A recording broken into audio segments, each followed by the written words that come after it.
This was a mistake.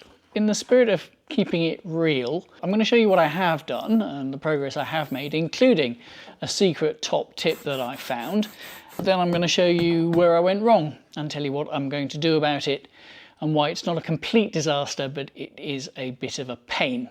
This is my 1984 Talbot Matra Rancho, which I'm in the process of restoring.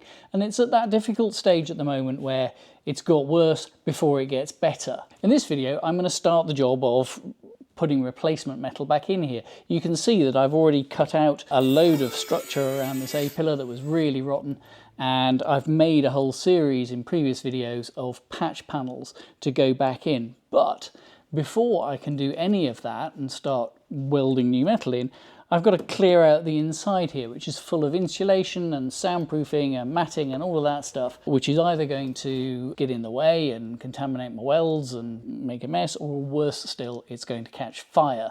So that's all got to come out before I can go any further. So we'll start there and then we'll get on to the metalwork.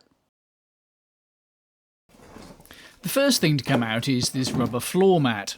This is in pretty good condition. There's a minor tear in it around the pedals, but that's easily fixed and barely noticeable.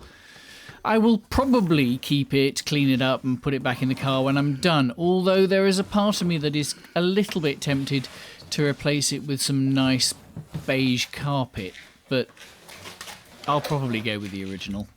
I certainly don't plan to throw it away after it's survived all these years. There's a few important looking odds and ends I keep finding in here, but luckily I have a bag here for random cabin treasure, random cabin finds. Rubber bungs and assorted fittings and yeah, treasure. Now what we've got here, in the footboard here, the lower part of the bulkhead, there's a bunch of, it's sort of sound deadening insulation. I'm not going to try and preserve that because we'll replace it with something more modern like Dynamat or something. If Dynamat want to sponsor me or somebody who sells it, that would be nice. But there we are, we'll see when we get to that stage. We're way off that yet. And then behind it, there's a load of this kind of rubbery insulation soundproofing. So there's the sort of rock wool type bit, and then there's that which is glued on, and that's very difficult to get off, except there's a magic trick to it, which I'm going to show you in a minute. And the magic ingredient for getting the sound deadening off the floor is this. It's a can of freezing spray. So it's basically frozenness in a can, and it really does work. It says on the tin to spray it in short bursts like I'm doing here, and you can see that white frostiness appearing. Once you've done that for a bit, it makes it turn brittle. It chills it to about -50 centigrade, and so you can then just kind of chip away at it with a hammer and you can see it breaking off, and then you can pull it off with your fingers. Normally this stuff is soft and very firmly glued on, but once it's brittle, you can just break it away in great chunks. It really is magic. This can cost about, I think about 10 quid online. You can probably get other brands, but this is definitely one of them. They didn't sponsor me or anything. Its main uses are partly in electronics to stop things from getting hot when you're soldering or using heat. You can use it for releasing stuck bolts and things. You spray it to shrink the metal and you hammer it and release a bolt that way. So it's got various uses that it's designed for. This I'm not sure is particularly what it's designed for, but it does it very well. Oh. Okay. So I guess the other thing that you're wondering is, does this car still have a floor? Let's have a look. So here the answer is no. There is not much floor there connecting to the sill. So that's a pretty big hole. Yeah. That's pretty rotten. But better news is that here, a little bit further along, and here along the bracing rail where the seat bolts to and everything, it's not too bad. That's pretty solid still. That's not rotten at all. So that's good. But yeah, that bit, not so much. Up here, no surprises, we know about these bits, so these are the bits I've already, at least partly up to about here, made the new parts for. And this part here is good. So that's holding the car together, that bit. The front of the sill and where that joins this floor section. So we're not going to touch that. I'm not going to touch this yet. And we'll do that bit at the top there, this and that, so that we get some strength in there. And then we can do this bit next. And then there should be enough to kind of hold it together and not have the car collapse. Come around the outside. Yeah, you can see just how much is whole versus sheet metal. It's quite rusty. I'm genuinely starting to worry about the structural integrity of the car at this point. That's completely rotten. That's just gone. This and this are only attached through this. So before I take this off, I'm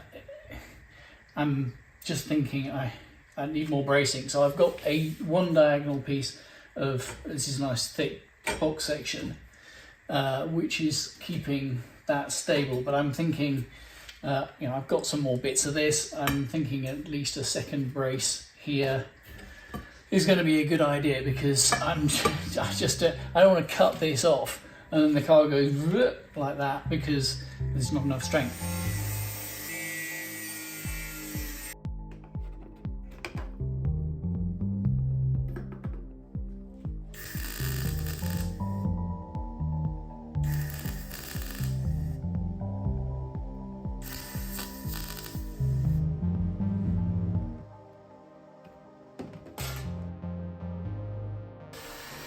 First thing to do is to wire wheel away the underseal that's built up and maybe a bit of rust as well.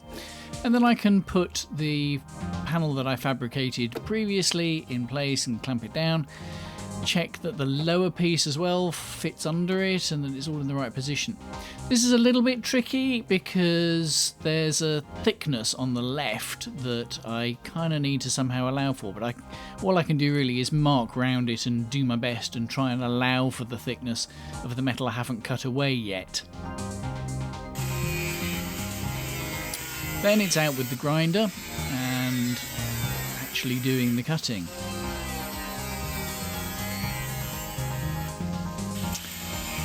I'm using the angle grinder for most of it, but access is a little bit tricky, which makes it harder. I've had to take the handle off the grinder to get under here, which always makes me uncomfortable, and it's harder to be accurate with it.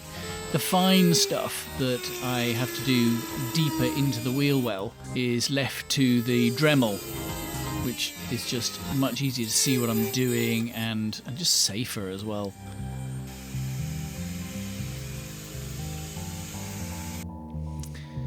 See how rotten it is under there.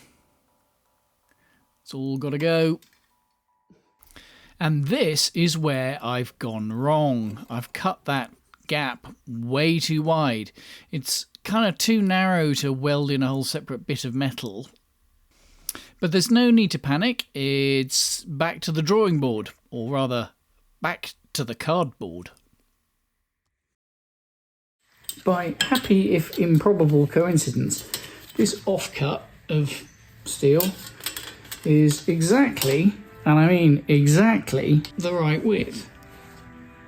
We've gone from cutting something carefully the wrong size to having something exactly the right size by pure coincidence. So I guess that means the universe is in balance, right?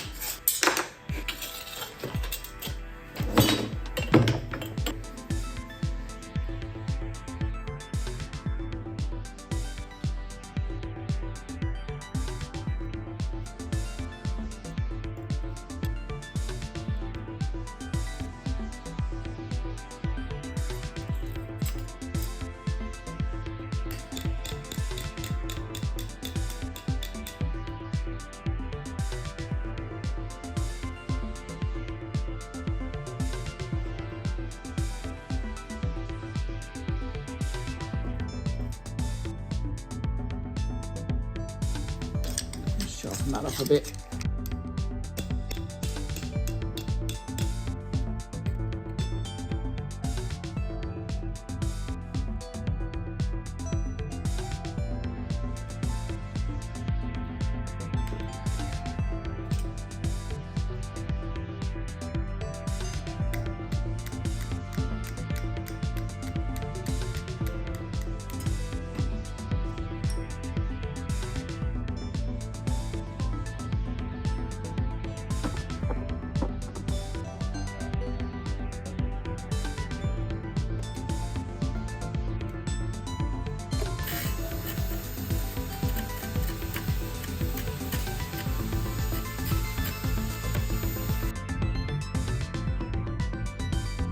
Better. I need to cut away a bit more of this outer panel so that I can get at the flange behind it, so I can clean it up and have clean metal to weld the new piece to. This has all got to come off anyway because this whole panel is being replaced.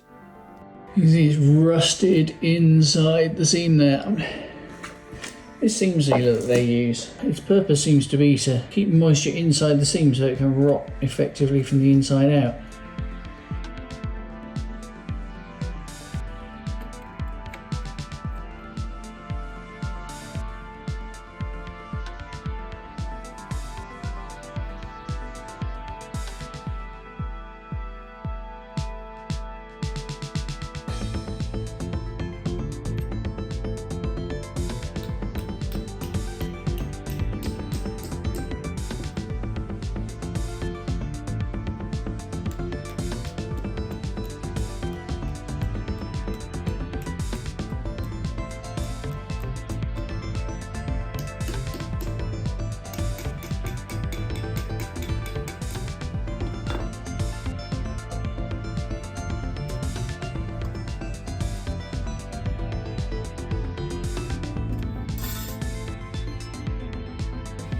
This is your flashing light warning in 3, 2, 1.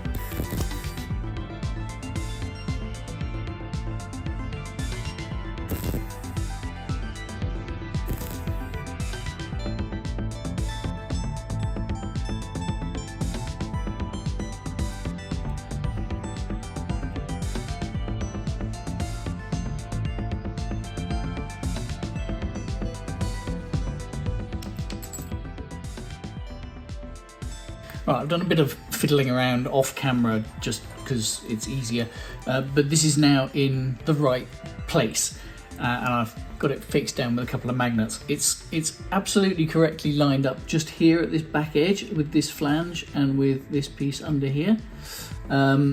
It's standing a little bit proud because there's some overlap along these edges, but that's fine. I'm not going to worry about that because I'm just going to tack it in for the time being, just here and probably somewhere over here, and I can just cut along the edge so that I get an exact even cut all the way around, and cut through my tacks as I weld properly along the edge there.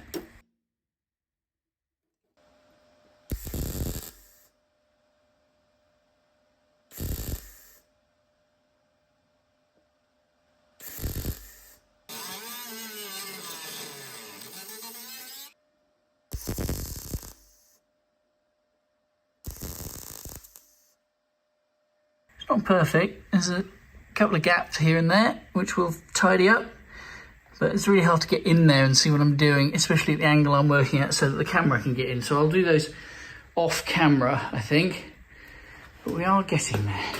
They do always say that you should measure twice and cut once, but the nice thing about working with metal is that if you don't do that and it goes wrong, then it's just measure once, cut twice, a little bit more welding. It's not the end of the world and no need to panic. This is perfectly strong. The thing about welding is that you're amalgamating the two bits of metal with the extra metal that you're adding through the MIG wire, and so it becomes effectively one piece of metal. It's not like gluing things together and you get a weakness at the join, as long as you do the welding reasonably properly. This isn't the prettiest welding ever. I could grind it back perfectly smooth to have a beautifully flat panel that you had no idea was ever anything other than one single sheet, but leaving it a little bit raised like this just adds a bit more thickness and a bit more strength. And it's not going to be very visible, and it's all going to get covered in underseal anyway, and frankly that'll all disappear and no one will care. The only thing about having to do rework like this is it does take a little bit more time, which is something that I don't have a huge amount of. I was kind of hoping that in this video I would also have done this piece under here and down here and maybe even the side panel here. I've made all of those in a previous video which you might have watched, and maybe if not you can go and do that after this. But hopefully that'll be next time. Fingers crossed.